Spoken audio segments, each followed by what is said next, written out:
आज मैं आपके साथ शेयर करूंगी बहुत ही मज़ेदार और बहुत ही ज़्यादा मुख्तसर सी टाइम में बनने वाली हलवाई स्टाइल में रेसिपी। मुझे उम्मीद है अगर आप इस तरीके से ये रेसिपी बनाते हैं तो आप बहुत ही आसानी से और मुख्तसर से वक्त में बिल्कुल हलवाई स्टाइल में रेसिपी तैयार कर सकते हैं। अस्सलाम वालेकुम व्यूवर्स, खुश रहें, आबाद रहें। चलें जी, आज की हम अपनी रेसिपी स्टार्ट करते हैं। सबसे पहले मैंने एक बाउल लिया है, उसके अंदर मैं तकरीबन 2 कप के करीब बेसन मैंने इसके अंदर ऐड किया है।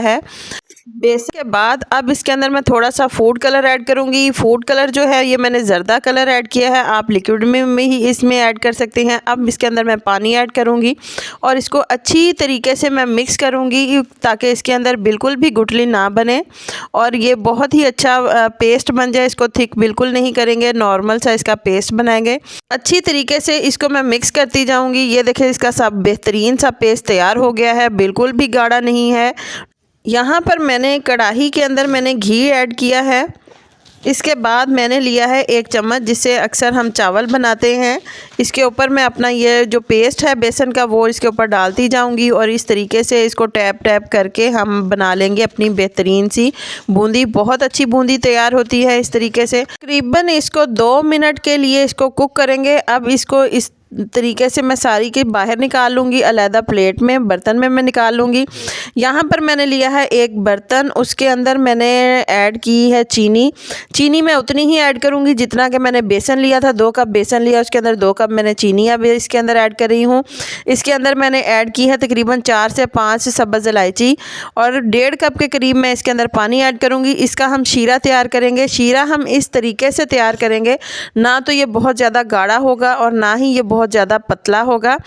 फ्लेम इसका बिल्कुल हल्का सा हम रखेंगे, बहुत ज़्यादा फ्लेम नहीं रखेंगे क्योंकि पानी हमने कम डाला है तो चीनी जो है वो अच्छे से मिक्स नहीं होगी। चीनी को अच्छी तरीके से मिक्स करके ये देखें बेहतरीन तरीके का हमारा शीरा तैयार हो चुका है। अब सारी बूंदी मैं इसके अंदर ऐड करूँगी जो मैंने बना के रखी है।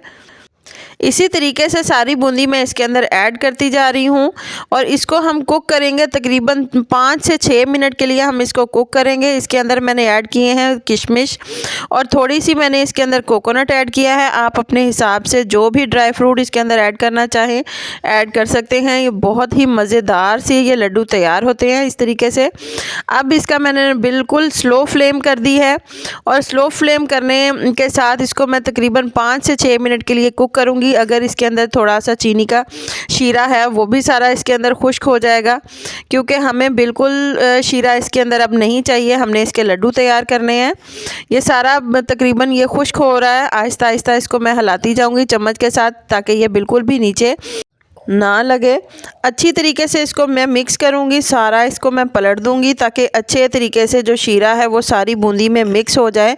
अब ये तकरीबन फ्लेम यहाँ पर मेरा स्लो है, इतना ज़्यादा स्लो भी नहीं करेंगे, बस थोड़ी सी नॉर्मल फ्लेम से थोड़ा सा कम। और इसको अच्छी तरीके से इसको हम खुश्क करते जाएंगे। ये देखिए खुश्क हो चुका है, सारा का सारा सीरा जो है वो बूंदी ने जज़्ब कर लिया है, बिल्कुल ये खुश्क है।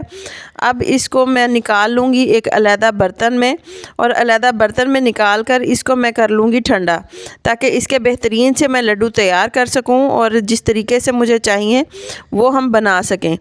यहाँ पर मैं इसको अलहदा बर्तन में निकाल चुकी हूँ। ये देखें अब ये ठंडा होने के लिए मैंने रख दिए हैं। इसको अच्छी तरीके से मैं पलटूँगी ताकि हवा लग जाए और इसके बाद हम इसके लड्डू बेहतरीन से तैयार करेंगे। बहुत ही मज़े की ये रेसिपी बनती है और घर में आप बहुत ही आसानी से ये रेसिपी बना सकते हैं। इस तरीके से इसको गोल मैं इसके लड्डू तैयार करूँगी। ये देखें बहुत मज़ेदार से ये लड्डू तैयार हो चुके हैं, देखने में भी बहुत अच्छे हैं। अगर आप इसको बनाएंगे बहुत आसानी से ये घर में बहुत सारे लड्डू तैयार हो सकते हैं।